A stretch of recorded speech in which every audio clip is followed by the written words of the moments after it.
Morning guys, punta po tayo ngayon sa ating bubuyan. Maglilinis tayo guys. Oh.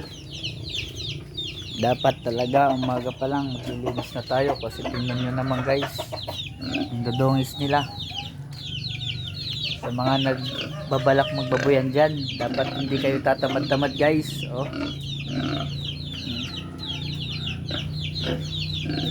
Dapat palagi rin malinis yung ating mga baboy guys. Ito yung ating inahin guys. Ito siya.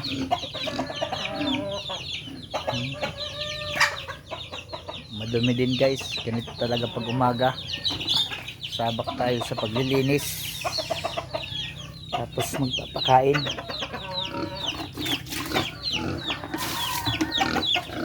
Tatakal muna tayo ng pagkain nila guys.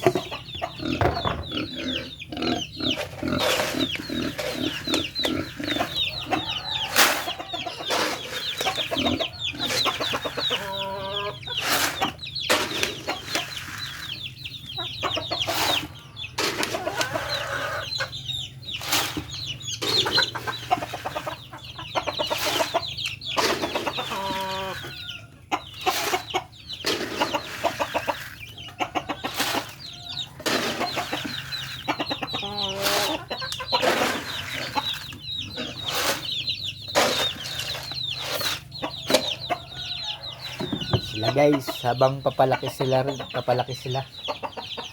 paparami din yung kain nila guys. Kaya yung isang sako natin hindi na umaabot ng isang linggo, mga 4 na araw lang guys.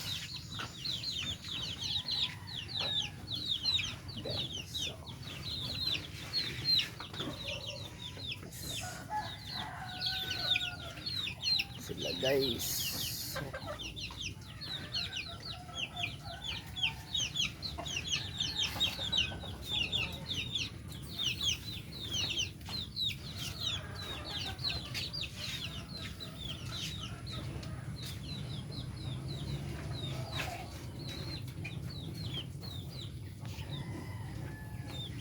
Kaya sa mga magbabaguhan pa lang dyan, sa mga baguhan pa lang dyan guys, dapat yung punan natin naka-steady lang, stable lang siya guys. Hindi dapat gagalawin.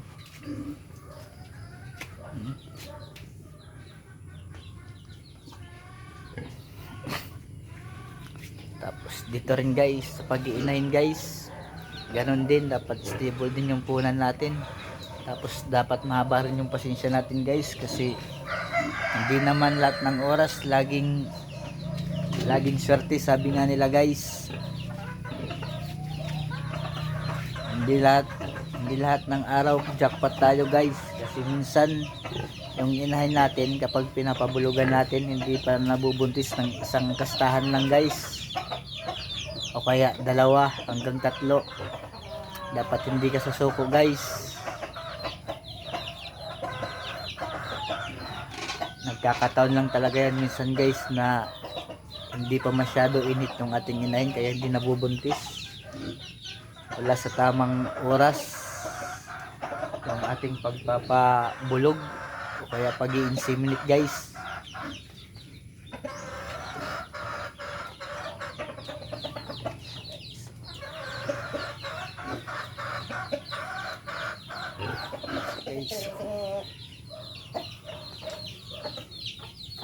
Init siya guys.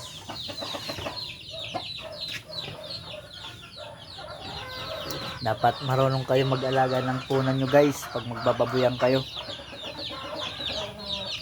Hindi yung ilalabas mo rin yung punan mo guys.